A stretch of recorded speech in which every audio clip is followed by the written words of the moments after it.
Any questions? Any questions on the assignment? Quickly before I go into just a session, I'll just do a very brief overview of the session. I'll cover the session, and then if you do have a question, Sophie, you can ask. But other than that, we can call it a night. Once I've gone through and covered things.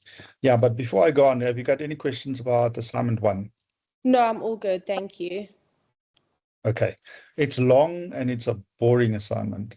Sorry. I figured already. I can't. I mean, I would like to encourage you and say, try your best, and it's really interesting, and you'll understand so much. It's not just boring. It's like seriously low-key boring. It's not the greatest assessment, but I understand why. That seems worse. I understand why, because either it's one of those things. Either you get into it and you're like, oh wow, this whole corporate governance King 4 thing is great, or you go, what? Yeah. I don't know why. Yeah. I remember why am I doing? It was just like, it just really does relate to everything. And I sometimes did struggle to, like, for business reports, even just, keep to the word count or keep to the topic, because it's so, like, interconnected with everything and all the principles within business. But it can also just sometimes be boring within itself. Yeah. But I'm glad that you saw the connections, because that, for me, that's the assessment. The assessment is being able to spot and being able to start connecting the things. And if you're lucky enough or fortunate enough to work in an organization or to have worked in an organization, so I'm just switching the kettle on here close to me, work in an organization or have worked in an organization and you're busy studying at the moment, then you begin to see how everything connects, and you begin to sort of, as you're busy writing and going through the principle, oh, okay, I understand that a bit more, or I understand that a bit more. If you're straight out of school, if you have never worked in an organization, then it's a bit difficult to sort of not comprehend, but to, as you're working through the principles, to sort of visualize and understand what the things mean. But listen, I understand why it's a good assignment for assessing knowledge. But yeah, try your best. Will do. So let me quickly pause where we are at the moment. So session 1, 2, 3, 4, and now session 5, sort of stacking one on top of the other. We started off with corporate governance and citizenship, which formed the foundation.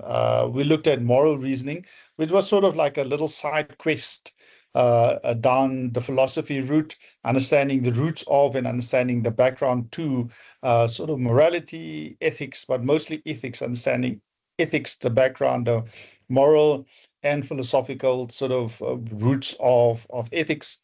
Or at least modern ethics as we understand it. Then we did leadership, ethical leadership and culture, and then government accountability, governance and accountability, which was last week, which was the nitty-gritty, the King 4, the principles, how it is translated into actual and King. If you read through King, it's always interesting how they say we recommend, we suggest, all these words that they use. But what they mean is, listen, if you want to be recognized as a business that is ethical, a business that is transparent, with good, strong governance, then these are the things that you have to do. And it's not a matter anymore of it is suggested or it is proposals. It is now, but this is the tension. The thing is, none of them are legally binding. And that's where things get interesting, because none of them are legally binding. As a public company, you don't have to subscribe to or ascribe any of the King 4 guidelines, because in them as guidelines, suggestions, proposals, until such time that they do become law, or a significant part of it becomes law, then there'll be a lot more compliance. Because yes, like international companies see the importance of, trying to implement this and helping, I don't know, countries where they are, like these international companies are present in, don't you think they put pressure on other companies that they work with and kind of make it a requirement? Like, I even know, like, that's for JSC, you get points for like certain things, but don't like bigger companies actually somewhat pressure smaller companies that they work with into keeping by these principles in order to do business with them? If you come from a point of view that companies are doing these and are applying these principles out of the goodness of their hearts, and they're doing it for good business, they're doing it to protect the public. If you're coming from that perspective, absolutely. If you're coming from a more cynical perspective, whereas companies is forcing smaller suppliers to comply because they want to uphold their own image and they want to uphold their own image in the eyes of the investors and also get these points from the JSE, then either one works. Either one works, whether they're doing selflessly out of the goodness of their heart, or whether they're doing selfishly because they want to earn the points, they want to uphold this image of a company that practices good governance principles. If at the end of the day, the public is protected, there's a lot more transparency, they are sort of upheld to a higher standard, and investors are protected and consumers are protected, then whether they're doing it selflessly or selfishly, it doesn't matter from my perspective. King 4 is very much a product of South Africa. Hey, it's not many other countries that practices these things. They don't have King 4 or the King Commission. They don't have anything like that, but they'll have something similar. In Europe, they're driving the ESG principles and impact investing quite strongly. ESG being environmental, social, and governance. And companies are getting like an ESG score, and investors are using that ESG score as a rubric to invest, because if your pension fund and all of your pensioners are forcing you to invest only in ethically, in ESG companies with high ESG scores, environmentally sustainable companies that, non-tobacco companies, non-oil companies, even you can even go so far as to say companies that don't manufacture arms as well. So in Europe, there's a very strong sort of ESG movement. In the US, there used to be not so much, especially with the changing winds at the moment in the US. ESG is not seen as top of mind. ESG is not seen as something that is important. But King is pretty much sort of very much a South African thing. Yeah. So managing ethics in practice is sort of the culmination of all of the sessions that we've done so far. So there's 3 readings, which is the Badenhorst-Weiss readings, the Filabi reading, and the Hendrikse and Hefer reading, and you'll find them online. And it's about the system, it's about the culture, and it's about the governance integration, and that's kind of how the 3 readings fits together. Formal systems in the Badenhorst reading. Filabi talks about culture as a driver of ethical behavior. And then Hendrikse talks about governance and board accountability, especially within the South African context. So why do we manage ethics? Ethics management ensures consistent behavior aligned with the organization's values. And it provides sort of the structures to support accountability and integrity.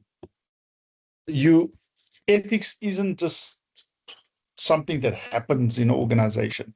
It is something that you have to be very intentional about. It prevents misconduct. It builds trust. It enables sustainable business growth.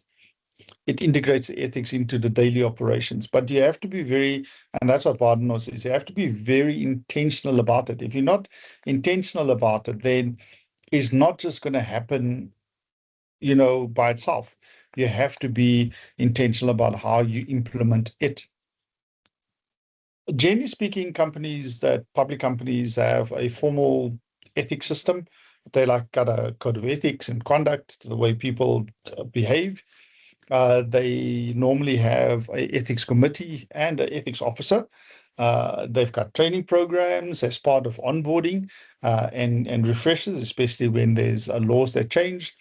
And every good company should have some sort of whistleblowing and disciplinary process in place, a clear policy, a clear whistleblower line, a clear route for people to, without fear of victimization, without fear of being of losing their jobs. There should be some sort of channel where complaints can be anonymously sort of logged, and there should be a clear ethics committee and an officer that takes accountability and ownership of those complaints and acts on it.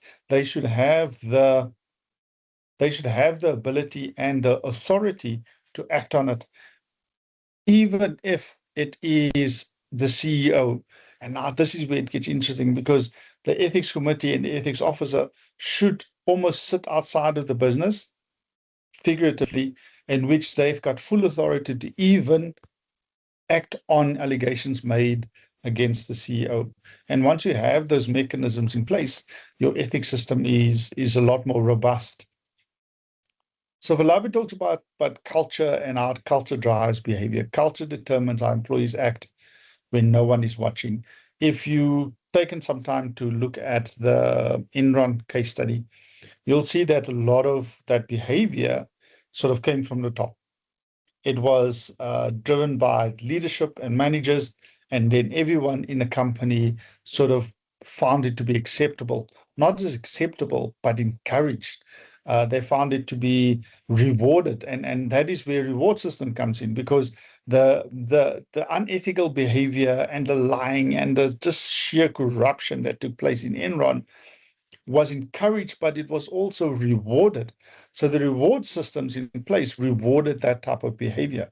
And that is when you have this complete breakdown in culture. So Filabi talks about the two-factor sort of model of ethical culture. Talk about disqualifies and qualifies. Disqualifies us unfairness, abuse, selfishness, fear of retaliation. But then if you have the qualifiers, which is about building trust, ethical leadership, benevolence, empathy, and then your policies and practices must align with your values. And this is interesting, because at the moment I'm doing a leadership course away from home. I've been away for a few weeks, and the company that I'm doing with has a set of DNA, which they call their set of values, the values that they live by completely.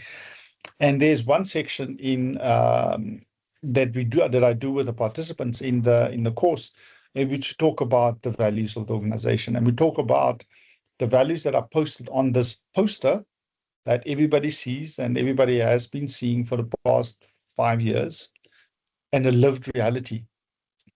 And even though the policies and the policies are aligned, the practices are not aligned, which means that there are so many things that are going wrong that are literally, it's a mining company, that are literally resulting in death and fatalities and serious injuries, due to the DNA is there, the policies are there, but the practices are not. And if you don't have that alignment between your policies and your practices, the policies and how you go about practicing those policies, then in the case of my client, it results in some dire outcomes and consequences. You must also have something to measure the ethical climate in organization. And you find that a lot of big companies, especially the big multinationals, the big global companies, they normally have culture surveys, or they normally have organizational climate surveys, regular organizational climate surveys, normally once a year. And a previous client that I did some work for, PepsiCo, that does Pepsi and Lay's chips and everything, their climate survey results are aligned to the incentive structure of the for managers. So what would happen is that part of your performance that pays you your bonus is aligned to what people say about business, which means that if your department has a low score on trust, a low score on development, a low score on growth, doesn't matter if you deliver the performance KPIs, so you make the production targets, you come in below budget, so you deliver the money, you deliver the profit, but the climate survey indicates that your department scores low on some key factors. Even though you made the target, even though you made the profit number, you're not going to get your bonus. And it was so interesting that they've made such a strong alignment between the incentive structure and the reward system and these behaviors that they want to see in the organization, which was, which meant that the managers would spend a lot of money, a lot of time, especially just before the culture survey gets done or the climate survey gets done. And they would butt up their staff. They would play nice with them. They would check with them, how you feeling, how you doing, and all of those things so that they can get good scores on the climate survey. As I said earlier, it's about this legislation versus self-regulation. And public companies would tell us, business would say, don't regulate us. We can regulate ourselves. We are responsible. We will always do the right thing. Not really. So there's the Companies Act, there's the CPA, there's the audit requirements that are all aligned, that are all statutory, they are all legal frameworks that if you break them, you go to jail or you pay a significant fine. But then there's industry codes like, King 4 principles, where it is self-regulatory. And they sort of set minimum ethical standards for behavior or minimal excellence. Now, the driver for culture, for ethical culture, should be that there should be clear standards set for organizational values. These are the things that are important to us, and those should be aligned to these regulatory frameworks. Hendrikse talks about both the internal and external values and leaders. So internally, the values and the leadership tone and the culture drives compliance, where external, like regulators, media, and stakeholders including shareholders, customers, suppliers, community organizations, all play a role in influencing organizational ethics. And in some cases, those external stakeholders can play quite a significant role to put pressure on organizations to behave in a more ethical way. So what does it mean to define, or what does it mean to manage ethics? Managing ethics means institutionalizing moral behavior through deliberate systems and policies, making sure that through your code of conduct and ethics policies, making sure that through your ethics committee, making sure that through training and communication, making sure that through reporting and whistleblowing channels, that you continuously monitor and continuously improve your institutional systems, practices and policies, as I said, at least policies and practices, that becomes embedded. It becomes embedded in the organization, that this is how we do things. This is acceptable behavior. This is not acceptable behavior. And the acceptable behavior is rewarded. The acceptable behavior is celebrated. And unacceptable behavior is disciplined and made sure to make everyone aware that this behavior is not acceptable. So these sort of ethics management systems are about institutionalizing, making sure that the policies and practices are aligned, making sure that there is some sort of monitoring system in place. So evaluating the system ensures that they function effectively and stay aligned with the changing business context. And assess effectiveness of the policies and procedures, as I said earlier, and analyze how you report on it and patterns of behavior.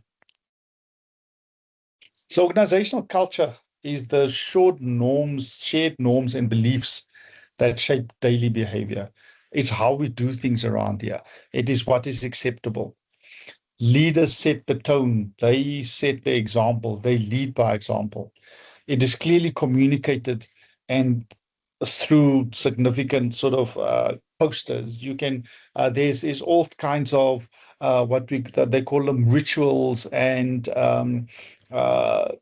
rituals and artifacts that form part of the organization, whether it's organizational colors, whether it is organizational dress, uniform. There's all these artifacts and all of these sort of rituals that form part of organizational culture. And they are both the sort of the normative culture, the culture that is expressed, that is visible, and then there's the culture that's the underlying set of behaviors.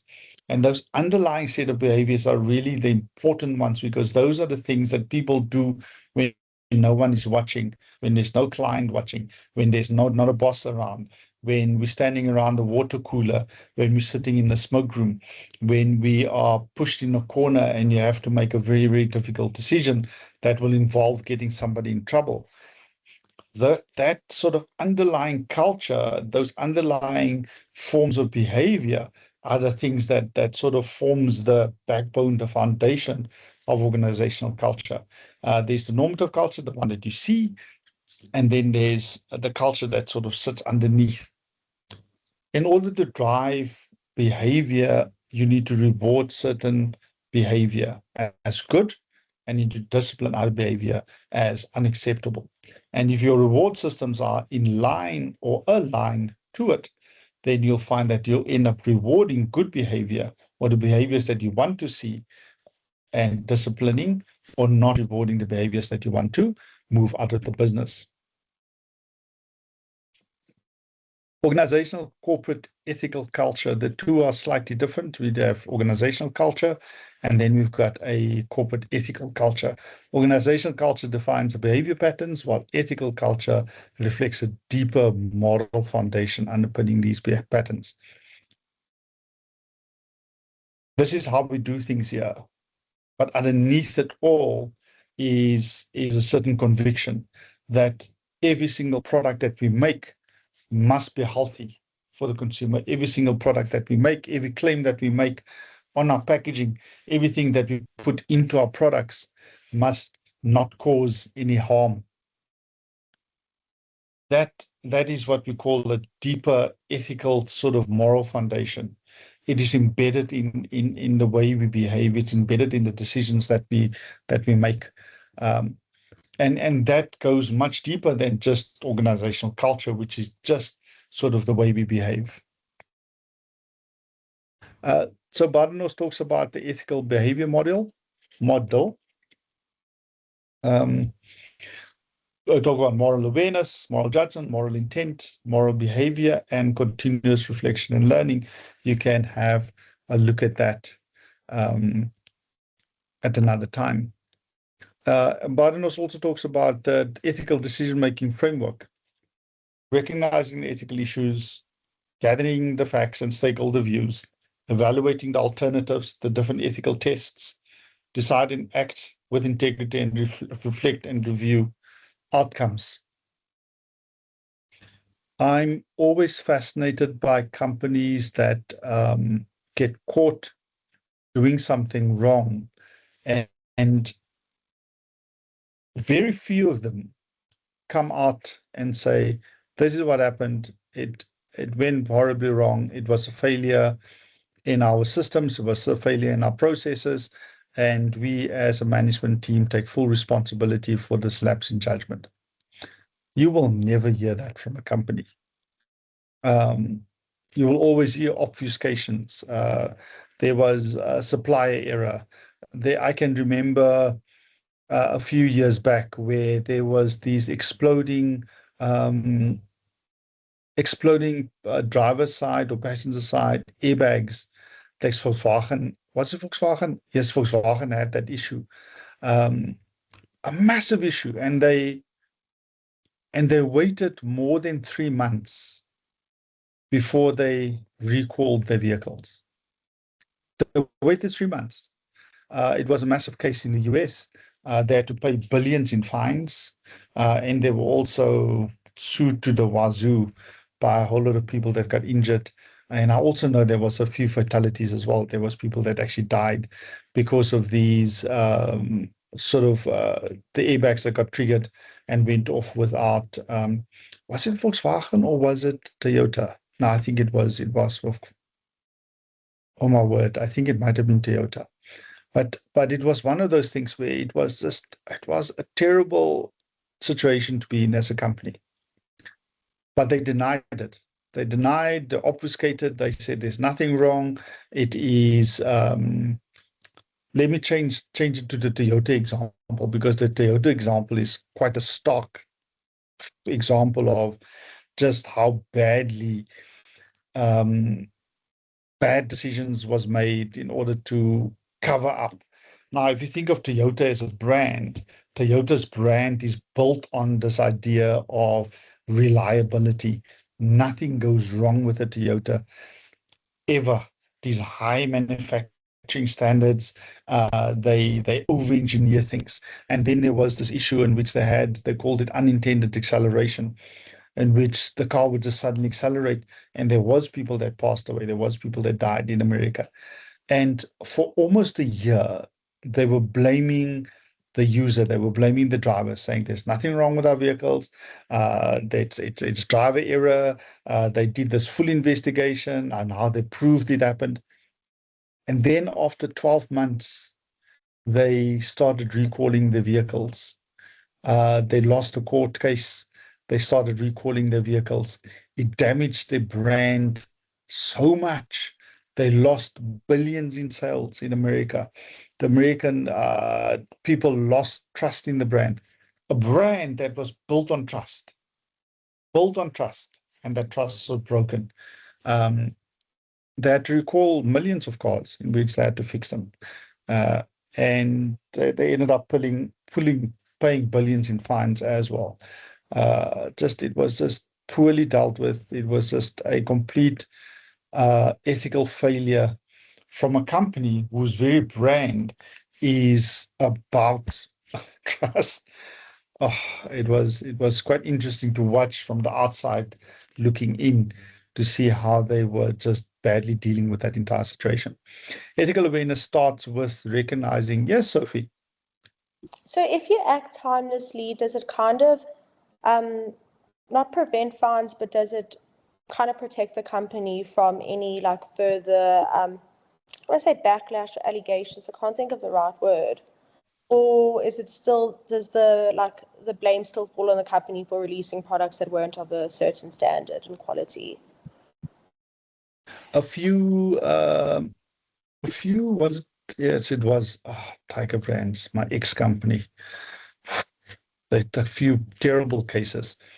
So they had an issue with, was they baked beans, or it wasn't them. It was a competitor company, Heinz Foods. No, not Heinz. It was Rhodes Foods, 2 years ago, in which there was an issue with one of their products, and it was somebody that bought it at Woolworths, and there was something, person got sick, etc., and they pulled it off the shelf immediately.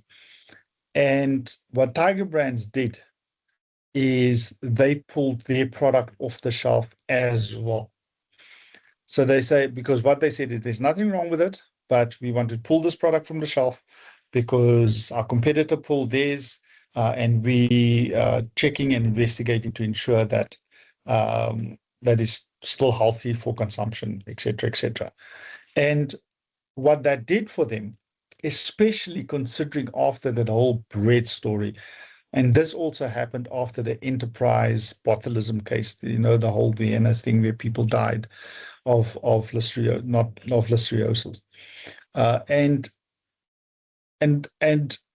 because it's my ex-company, I was very impressed with the way they handled that issue, because they got ahead of it, and what it did is the public was sort of, okay, we almost respect you for doing it early, for doing it. There was no reported cases on the Tiger brands and the Cool brand equivalent of the Rhodes one, but they pulled their product off the shelf anyway, because they said they share suppliers. They had the same sort of ingredient suppliers, and that was good.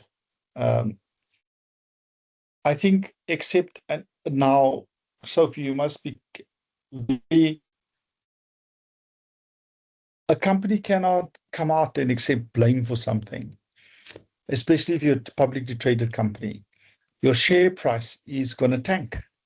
You're going to wipe out billions in shareholder value, and your shareholders won't appreciate that very much, especially if they weren't given warning. But what you can do is you can let the public know. You can pull your product from the shelves. You can err on the side of being conservative and managing the risk, instead of what Toyota did: deny, deny, deny, deny. And at the end of it, when a court found them guilty, they then went, mea culpa, we're so sorry, it did happen actually. So it's that balance, because at the end of the day, it took them billions and billions and billions to get back to their sales, to get back to their brand reputation. Whereas if you do it early, the loss in shareholder value, the loss in trust in your brand can be recovered when you sort of managing the narrative. But if it's out of your hands, then you're at the mercy of public opinion. And that's never good for a company. You don't want to control the public opinion, but what you want to do is you want to navigate it responsibly, through your public relations. And being out first means that you're already out there saying that this is a possibility. And yes, it will have an impact on your share price, especially if you're a publicly traded company. Yes, it will have an impact on your profit. In the short term and in a medium term. Okay, let me skip through some of this. I will slot in this presentation as part of the recording. So finally, reflective questions to understanding the practical application of ethical principles. What system should support ethical conduct in your organization? How can leaders strengthen the speak-up culture about ownership and accountability? Are incentives aligned with values? Where are the policy practice gaps between policy and practice?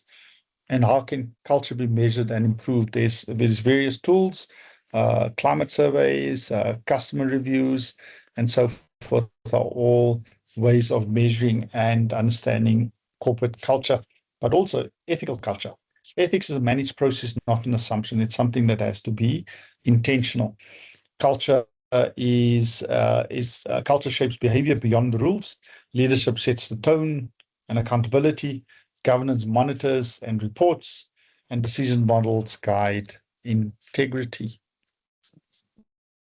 Right. Are there any questions on that very brief overview of managing ethics in business and the impact of organizational culture? No, that was organizational culture. no, that